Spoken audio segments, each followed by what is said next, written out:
Hi everyone and welcome back. In the previous part I've covered all the preparation, things like concept sketching, color mixing, etc. And now we are ready to actually start painting. So I like to start with eyes, and that's just a personal preference, nothing more than that. Right from the beginning I want to talk about what value is and the fundamental role of it. In painting, value represents the lightness or darkness of a color, simply speaking, how light or how dark the color is. And the role of it is tremendous. Values bring dimensions, they create the 3D form that we see. So needless to say that I pay very close attention to values when I'm painting. My process at this point is basically looking at the reference, identifying how light or dark a color in some area is, like the skin here for example close to the eye, and putting the color in the right place, exactly where I see it. And I just keep repeating it. If you can't see values super well and it's not really working for you just yet, I suggest looking at the black and white version of the reference picture. This way you won't be distracted by different hues and tones of colors. So like, I'm sure you know what I'm talking about. Sometimes it's hard to tell how much one color is darker than another, especially if these colors are quite saturated and chromatic. You get distracted, but with a black and white version you won't be confused. You'll just see the values alone, what's lighter and what's darker, and exactly how much. It works particularly well for beginners, because surely after a while of painting and practicing you will train your eye to differentiate values a lot better, and you wouldn't need a black and white version of the reference anymore.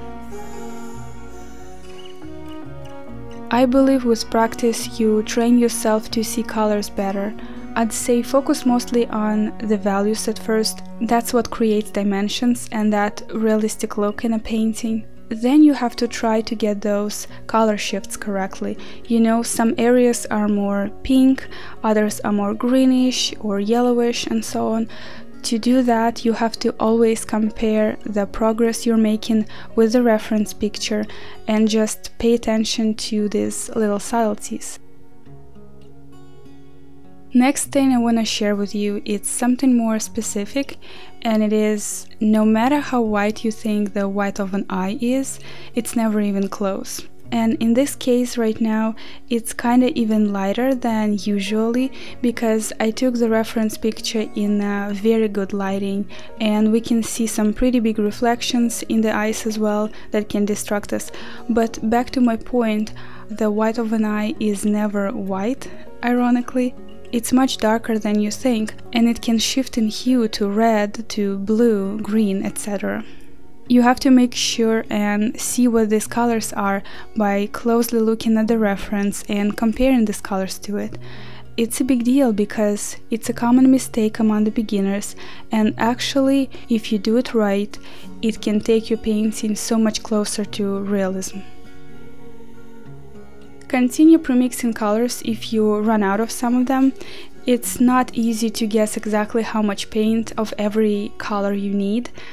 Even with practice, you can have some leftover mixes, whereas you ran out of a certain one color pretty quickly.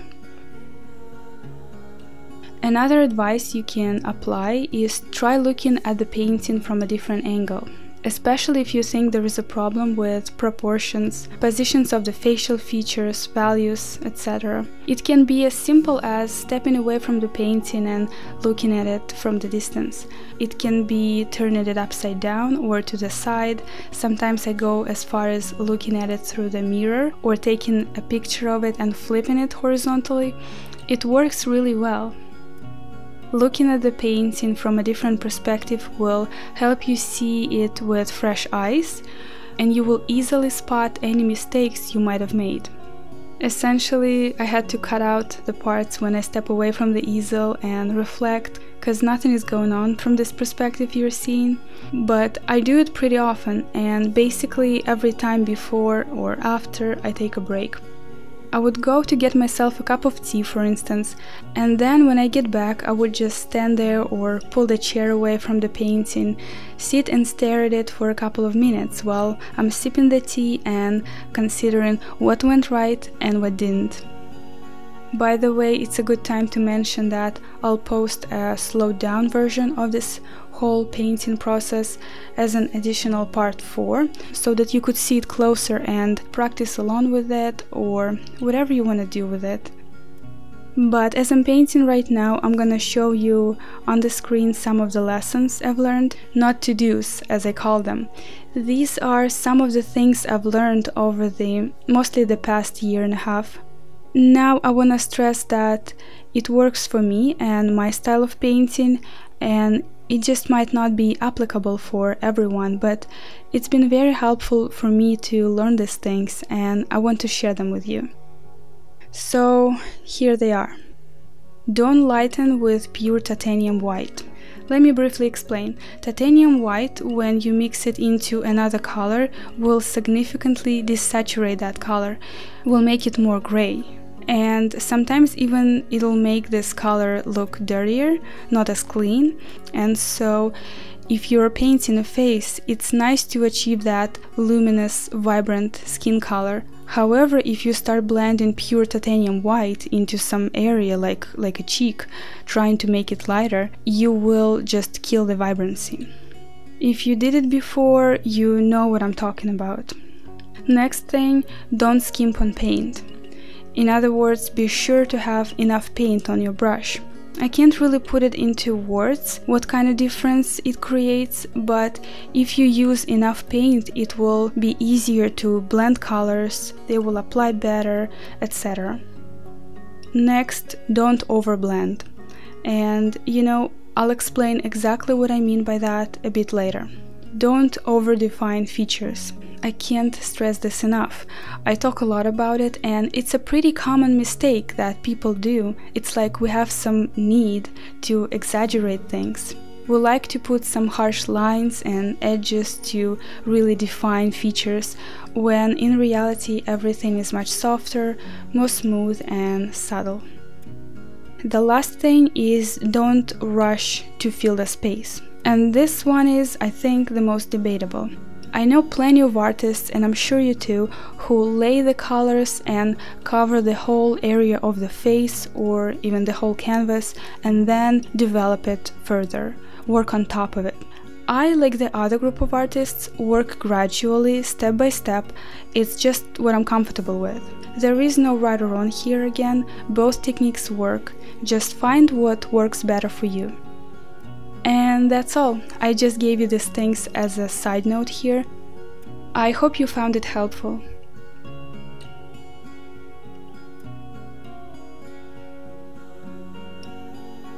Every now and then I get questions about blending, and it's a big part of the process. It's a little hard to explain, but I like to put brushstrokes sort of into each other. I would just let them overlap and essentially mix into one another, without much effort on my part. Or if I need to blend a transition, I would place a mid-color in between the colors I want to blend. Now, I did mention that if you overblend, it's not a good thing. And what I mean is, when you try to blend colors too much, you might inadvertently mess up the values. The worst thing you can do, in my view, is to lay the colors nicely and then take a big dry brush and attempt to smooth it all together. I believe that this is quite a poor, or rather careless, approach, and I'm not trying to criticize, I'm just saying that it can result in many things you don't want, like, again, messed up values and more flat of a painting. Plus, if we are talking about portraiture specifically, human skin is somewhat imperfect. You don't want it to look too artificial, doll-like, So when it comes to blending, taking it easy sometimes may be a good idea. Moreover, some people actually like to leave the painting more rough with visible brushstrokes, so personal taste plays a major role here as well. Here is a little advice along the way. Start off more saturated, cause it's easy to tone it down a bit if you need it, but it's harder to do the reverse and make it more saturated, in my experience. As I was painting, I started thinking, the goal here is not to get everything perfectly right at the first try. In fact, it's even impossible, and it definitely shouldn't be the objective. The goal here, in my view at least, is to unwind and not to be afraid to make what you might perceive as a mistake of some sort. Because otherwise, I know it's true for me, and I'm sure for many others, this indecisiveness or fear can really stop you from reaching your full potential. You'll think smaller, the task at hand will seem harder, and you might not even finish the portrait, or just not have as much fun painting as you could. What you can do instead is think, okay, I'm gonna tackle this, and even if it's not so great at this given moment, it's completely fine. I can do another layer afterwards, I can do glazing later, or some other adjustments that'll take care of it. This is certainly a much better approach, and with this mindset you will enjoy the process more and get better results, as far as I can tell.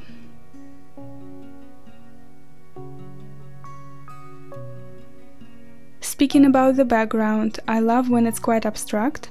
I'm not gonna go into much detail here, but basically I had a slightly different idea in the very beginning, but then I decided to tone it down a little and paint it more plain for the sake of making the subject stand out. Anyways, so I think everyone has their own personal preference and style for that matter. I'm just showing you what I like doing. The truth is, most of what I show in these tutorials is not a must or a rule, it's simply me sharing my approach and things that work for me, some of which you can also try and implement, hopefully getting better results as well as improving your painting skills. Okay, now we're gonna give it some days to dry, and we're heading over to the final part, that is analyzing, adjusting things, glazing, and basically doing all the finishing touches. It should be up in a day or two. Let me know in the comments what you think about these tutorials so far. I hope you're enjoying them, and I'll see you guys in part 3.